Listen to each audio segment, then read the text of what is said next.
Hello everyone, my name is Brendan Moore.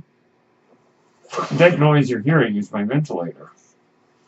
And welcome to Page Turners They Were Not, my Star Wars podcast. Let's have a little bit of fun today. I am going to be fan casting Star Wars. Now let me be clear. I am going to list some actors and actresses who I would like to see in Star Wars movies or streaming shows. I am not going to be saying what characters they should play. We're not going to be taking existing characters and imagining them as live action.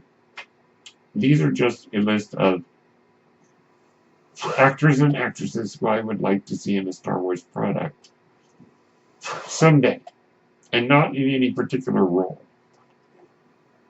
So let's begin with the actors. I'm going to list 5 actors and a runner-up. The runner-up is Aaron Eckhart. You would probably know him best as Harvey Dent in The Dark Knight, a role for which I do not believe he gets enough credit. A lot of people focus, rightly so, on Heath Ledger's mesmerizing turn as the Joker. But sometimes I think we forget that the heart of that movie is Harvey Dent. The movie is about the Shakespearean-level tragedy and fall of Harvey Dent, how a good man becomes evil. And that man is played brilliantly by Aaron Eckhart. Now, that is the only major movie role that I've seen him in. He did play the co-pilot in Sully with Tom Hanks. And unfortunately, some of the movies in his career have not been that good, including I, Frankenstein. But regardless of those, I would love to see Aaron Eckhart get that chance to be in a Star Wars film. And he could play anything, because I believe he has the range to do it. So he is our runner-up. Now, the 5 that I will list are in no particular order. So number 5 would be Brendan Gleeson. Brendan Gleeson, of course, is the father of Donald Gleeson. Donald Gleeson plays General Hux. Brendan Gleeson, you may recognize as Mad-Eye Moody in Harry Potter and the Goblet of Fire, Menelaus in Troy, and also the prison cook in Paddington 2, which, by the way, was a brilliant role. Brendan Gleeson is, I think, one of those actors that whenever I hear his voice, whenever I see him in film, I'm mesmerized. Yet again, he could play anything. He could play a good guy, he could play a bad guy, maybe some kind of really gruff character. Maybe a Jedi Master who's kind of a pain in the rear on his students. Who knows? But he has the range to play any kind of role. Number 4, Derek Jacobi. Derek Jacobi you may recognize as the old senator in Gladiator, Senator Gracchus, as well as roles in Tolkien, the recent biopic of the author, playing one of the professors that taught Tolkien. Jacobi is also the chorus in Kenneth Branagh's 1989 film version of Henry V, Shakespeare's Henry V, which is one of my favorite movies and one of the reasons I love Derek Jacobi. He also showed up in movies like Nanny McPhee, movies like Kenneth Branagh's Cinderella. It was the live-action Cinderella a couple years ago. And even in The Golden Compass, which I actually quite liked. So Derek Jacobi, yet again, great range. I can see him as an old, distinguished politician, or an old Jedi Master. You know, he could play a myriad of roles. So he's my number 4. Number 3 is Ken Watanabe. Ken Watanabe, you may recognize, of course, from Inception as the businessman Saito, as Lord Katsumoto in The Last Samurai. Great role. Oscar-nominated role. As well as roles in things like Letters from Iwo Jima. And the list goes on. Yet, I think he would be a perfect Jedi.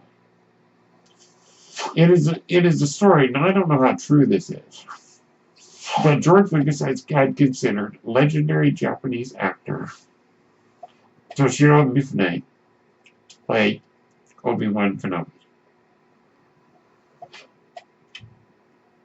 Mifune was probably the most famous Japanese actor of his time. He passed away 20 years ago. But if you were to say who is the modern equivalent of Mifune, it's Ken Watanabe. If I'm saying it correctly.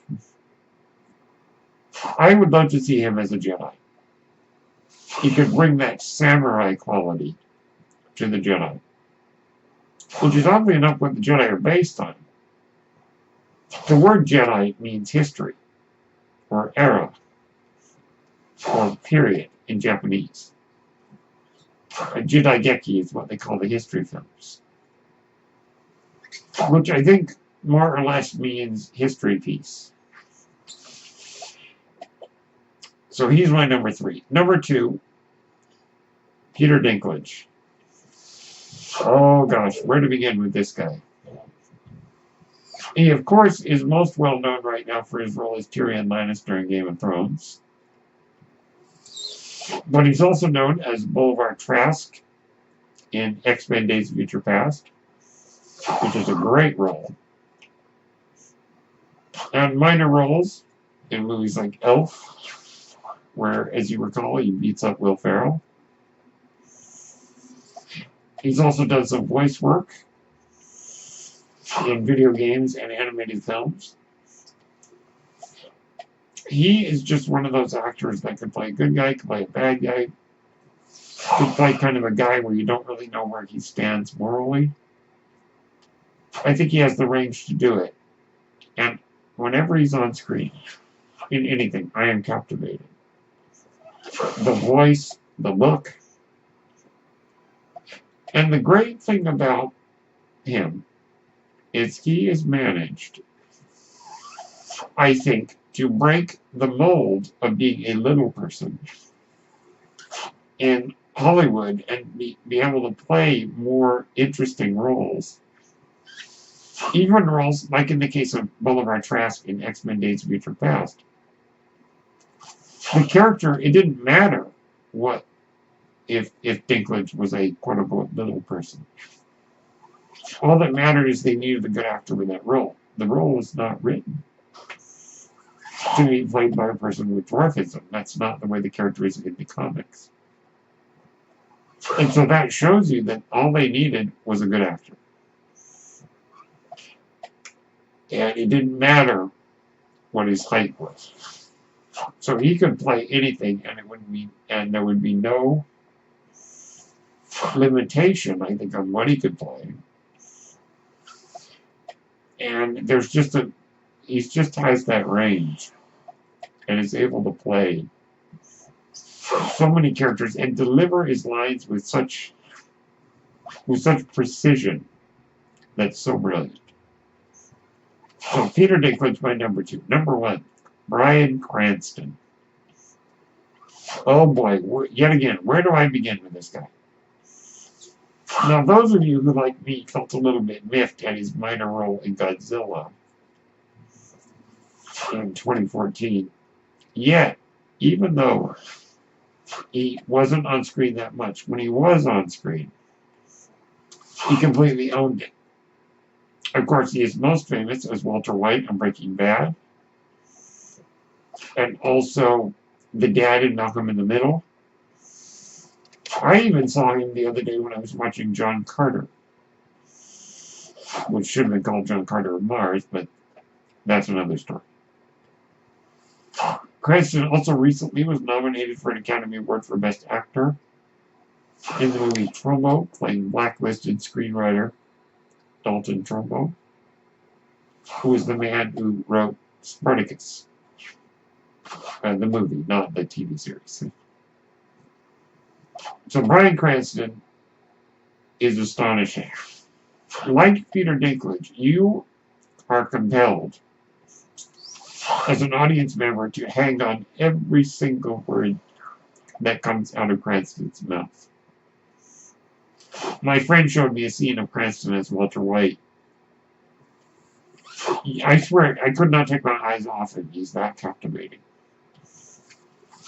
And like all the other actors on this list, he could play all kinds of characters. So Bryan Cranston is my number one. So let's recap. Runner-up, Aaron Eckhart. Number 5, Brendan Gleeson. Number 4, Derek Jacobi. Number 3, Ken Watanabe. Number 2, Peter Dinklage. And number 1, Bryan Cranston. Let's jump over to the actresses. My runner-up, Emily Blunt. Speaking of range, Emily Blunt has played a wide variety of characters.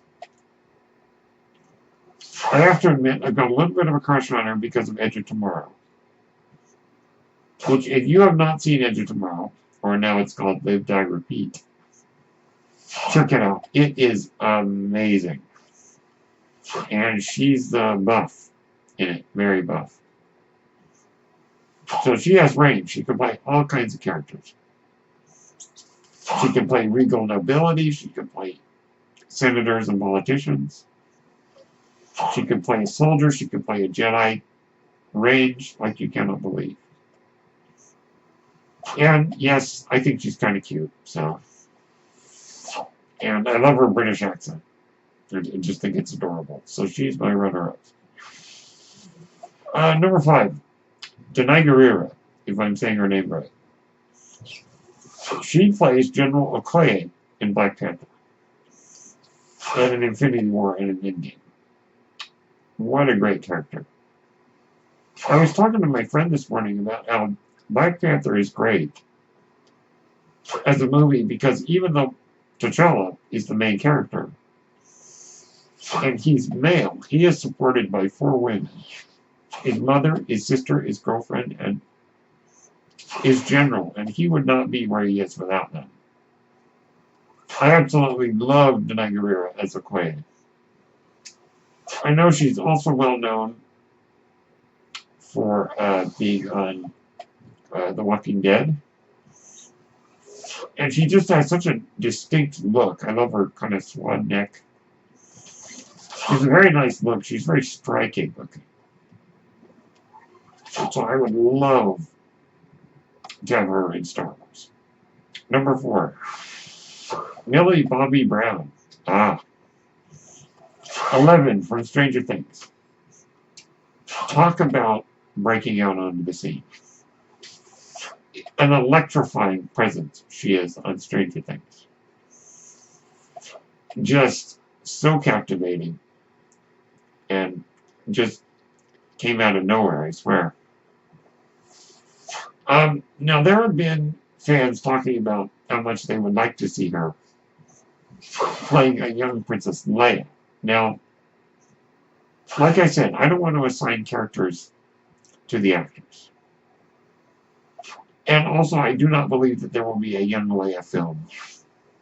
Because of Solo's box office performance, I think Disney and Lucasfilm may be hesitant to make a movie about the younger days of any of our characters. Now, if any of the streaming shows or future movies call for Princess Leia to make an appearance, I would not be opposed to Millie Bobby Brown playing like a 14-year-old Princess Leia.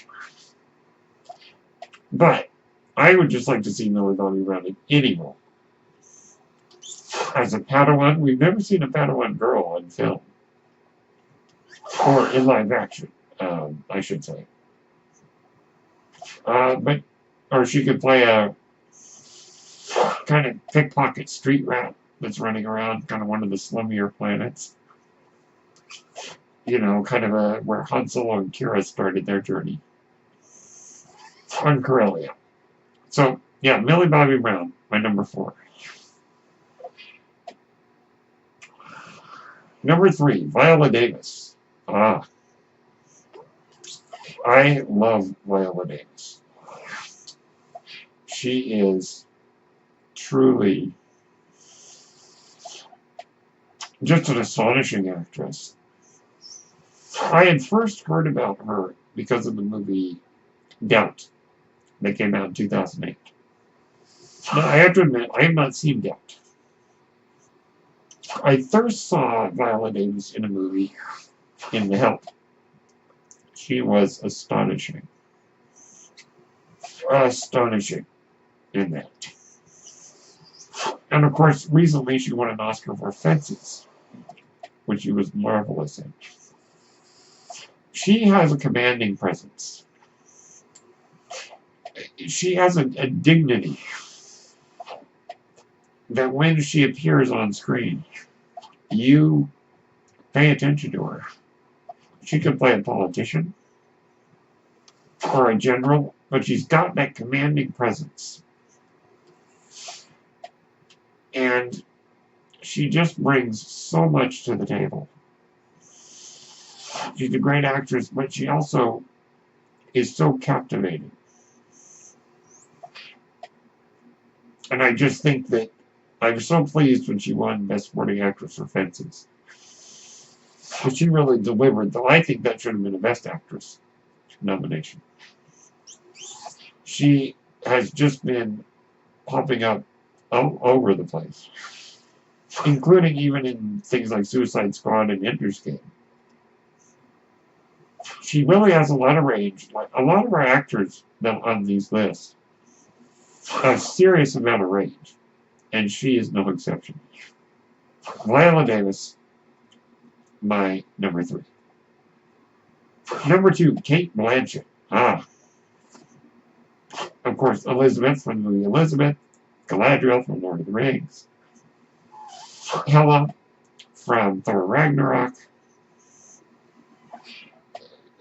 The list goes on and on and on. She is a marvelous actress. I was talking to my friend this morning about what it is about Cate Blanchett that's so captivating. He said that he was very impressed by her performance as Hela because she kind of had a chip on her shoulder. And really, I think that works so well. And really, she is able to be kind on screen. She's also able to be very loving. But on the flip side, she can also be quite menacing. She can definitely have that attitude. She has serious range. Now, one thing I noticed, there's a character in Star Wars Rebels named Governor Pryce. Arinda Pryce is the governor of the planet Lothal. She looks like Cate Blanchett, or at least looks like what Cate Blanchett looked like in Indiana Jones: The Kingdom of the Crystal Skull. The same hair, the same kind of demeanor, not the accent, thank goodness. But the voice actress actually, when she does the voice of Governor Pryce, sounds a bit like Cate Blanchett. Like, I wonder if they took inspiration from that. Yet again, I do not believe Cate Blanchett would play that character brought to life. I don't really want to see that. I think I'd want to see something different. One thing we have never seen is a Sith lady. But Dark Lords of the Sith, what about our Dark Ladies of the Sith?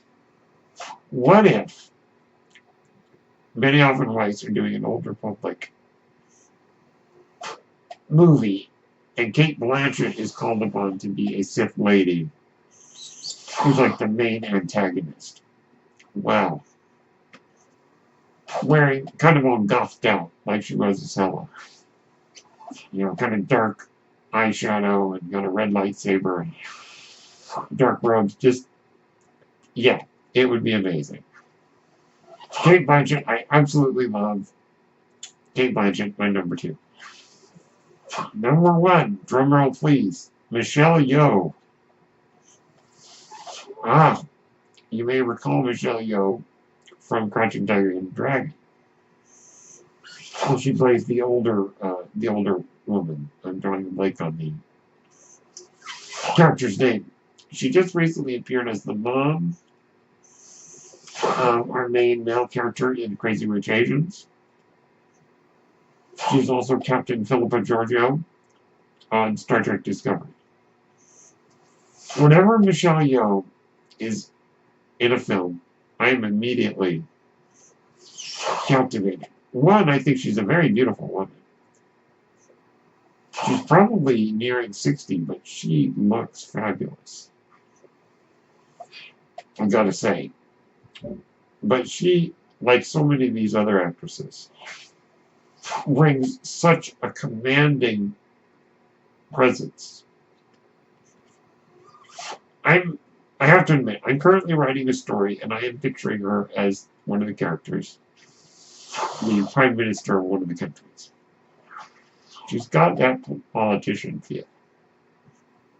She could be a Jedi, she could be a Sith, she could be a politician, she could be some kind of crime lord, you name it. Michelle Yeoh, my number 1. So let's recap really quick.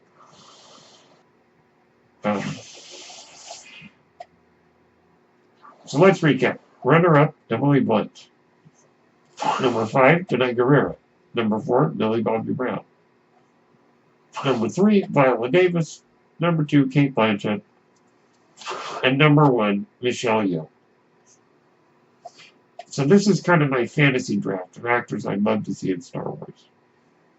Let me know what you think. You can follow me on YouTube at Tasty Waffle, on Twitter at Brennan Blue, BRENNENBLUE, on Facebook at Brennan Marr. And if you like what I've said, please subscribe to this podcast. My name is Brennan Marr. That noise you hear is my ventilator. I thank you so much for tuning in to Page Turners They Were Not, my Star Wars podcast. May the Force be with you.